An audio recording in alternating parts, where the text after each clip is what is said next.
Good evening to our respected principal sir and all my dear colleagues.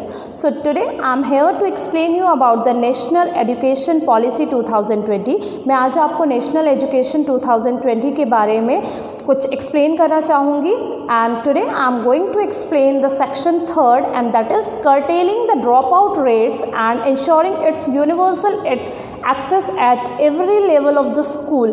Means जो dropout students है, जो बच्चे पढ़ाई करते करते छोड़ करके चले जाते हैं, उन बच्चों का रेशियो को इम्प्रूव करने के लिए हर लेवल पर, चाहे वो प्राइमरी सेक्शन करके छोड़ करके जा रहा है स्कूल को, चाहे वो मिडिल स्कूल 8 तक करके 9th की पढ़ाई आगे छोड़ रहा है, या फिर वो 9 to 12th करने के बाद आगे पढ़ाई छोड़ रहा है, वो सारा चीज़ जो है, वो जो ड्रॉप आउट है उसके क्या कॉज हैं, क्या उसके लिए हम कर सकते हैं, वो सब चीज़ें हमें इस सेक्शन में बताई गई हैं. And in that section it is explain that India के अंदर क्या किया गया है. जो एलिमेंट्री एजुकेशन है उसको तो 2017-18 में एक सर्वे किया गया है, उसमें ये देखा गया है कि जो एलिमेंट्री एजुकेशन है वहाँ तो अब काफ़ी हद तक 100% इम्प्रूवमेंट होने लग गया है. The parents are quite aware for the admission of their child. लेकिन क्या होता है, एक सर्टेन एज आने तक, एक पर्टिकुलर एज आने तक या फिर एक पर्टिकुलर क्लास तक पहुंचने तक क्या होता चला जाता है, ये रेशियो डिक्रीज़ करता चला जाता है. अगर हम बात करें GER की, what is GER? It is gross enrolment ratio.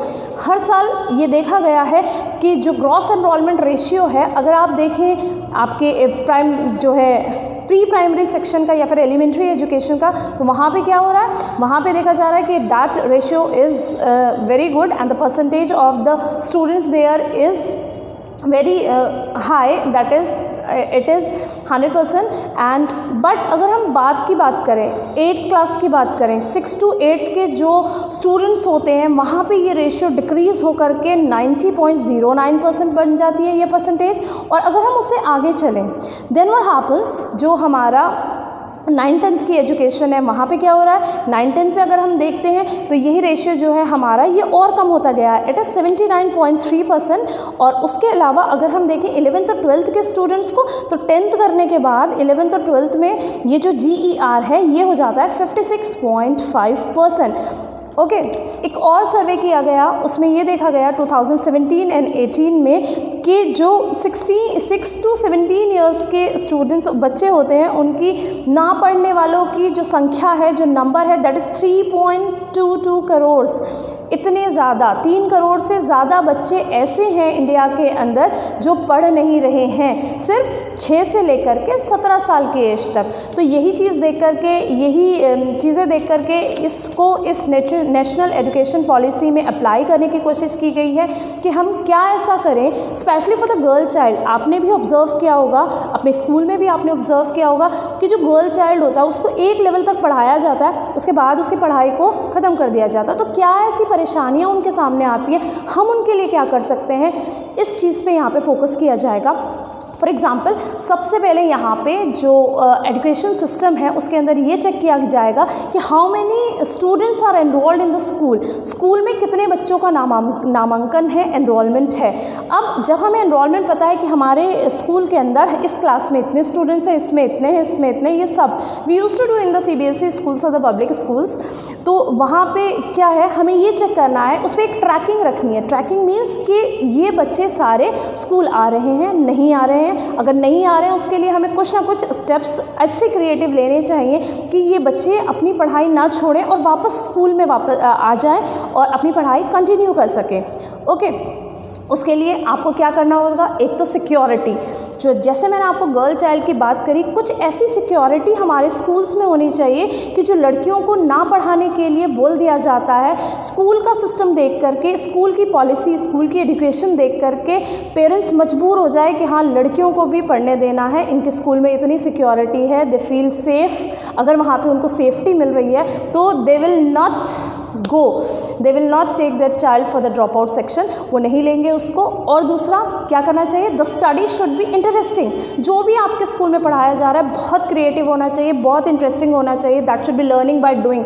बच्चा खाली किताबों से नहीं पढ़ना चाहिए, उसको कुछ ऐसी एक्टिविटीज़ देनी चाहिए जिससे क्या हो सके कि उसका ओवरऑल डेवलपमेंट हो सके और दूसरा उसको इंटरेस्ट डेवलप हो। वो ऐसा नहीं कि किताबों के लिए, अपने वर्क के लिए, अपने वर्क कंप्लीशन के लिए वो अपने ऊपर एक बर्डन फील करे कि भाई मैं तो स्कूल नहीं जाऊँगा, या मम्मी या पापा मेरा जो है आप एडमिशन वहाँ से, मुझे वहाँ से नाम कटा दीजिए, I will not go to the school again, क्योंकि मेरे ऊपर वहाँ पे बहुत ज़्यादा फोकस, या जो भी प्रॉब्लम वो फेस कर रहा है ना वहाँ पे, उस प्रॉब्लम को पकड़ना है, क्या वो प्रॉब्लम है, क्या उसके लिए सोल्यूशन हो सकता है, वो चीज़ हमें चेक करनी है। तो एक तो हमें स्टडी को इंटरेस्टिंग बनाना होगा, जब उसको इंटरेस्टिंग स्टडी मिलेगी तो वो ज़रूर स्कूल आएगा, वो स्कूल से नहीं भागेगा।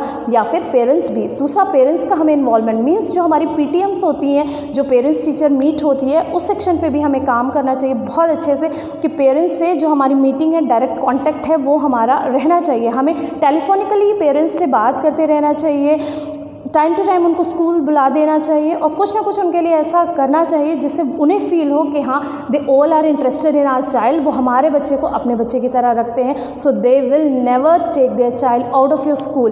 तो ड्रॉप आउट की परसेंटेज इससे क्या होगा, अगर एजुकेट होता है बच्चा, that's good for our country, हमारी कंट्री जो होगी वो भी डेवलप होने की स्टेज में आती चली जाएगी। जितना बच्चा पढ़ेगा तो उसको जो है कंट्री को भी उससे बेनिफिट होगा। आपने देखा जितने भी ये जो अनपढ़ बच्चे रह जाते हैं बेचारे, वो चाहे किसी भी वजह से हैं, चाहे वो अपनी फैमिली की वजह से हैं, चाहे वो किसी भी कारण से है। कुछ लोग क्या होता है, उनके पास पैसे होते हैं, दे आर क्वाइट रिच, तब भी उनका बच्चा नहीं पढ़ पाता है। तो इन सारी चीज़ों को देखना है हमें, ओके।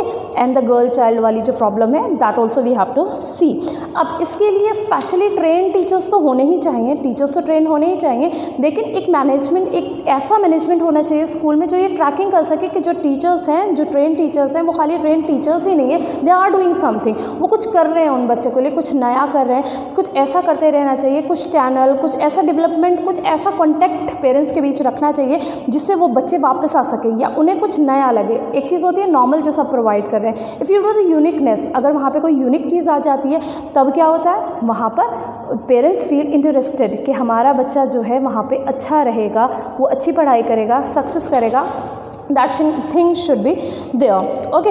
दूसरा यहाँ पे क्या होना चाहिए कि इन्वॉल्वमेंट हो जाना चाहिए इस चीज़ का कि जो बच्चे हमारे स्कूल से जा चुके हैं और उन्होंने कुछ अच्छा किया है, मीन्स कोई टॉपर है, किसी ने किसी स्पोर्ट्स फील्ड में अच्छा किया है, किसी ने किसी साइंटिफिक फील्ड में अच्छा किया है, या कुछ भी उसकी एक अपॉर्चुनिटी है, उनको टाइम टू टाइम आपके स्कूल में फैसिलिटेट करा देना चाहिए। उसको कुछ ना कुछ अवार्ड, कुछ चाहे वो हमारे एनुअल फंक्शन में है या कुछ है, उन लोगों को ज़रूर बुलाना चाहिए। इससे क्या होगा, कुछ बच्चों के और कुछ पेरेंट्स के मन में यह आएगा कि काश हमारा बच्चा भी कुछ अच्छा करे और अगले साल हमारे बच्चे को भी ये अवार्ड मिले, चाहे वो डिसिप्लिन से रिलेटेड है, चाहे वो एब्सेंस प्रेजेंस से रिलेटेड है कि भाई 100% अटेंडेंस अवार्ड है, 100% अटेंडेंस अवार्ड मिल रहा है कि बच्चा हमारा डेली स्कूल आया तो उसको देखो इतना अच्छा अवार्ड मिला है। So they all will be feeling interested.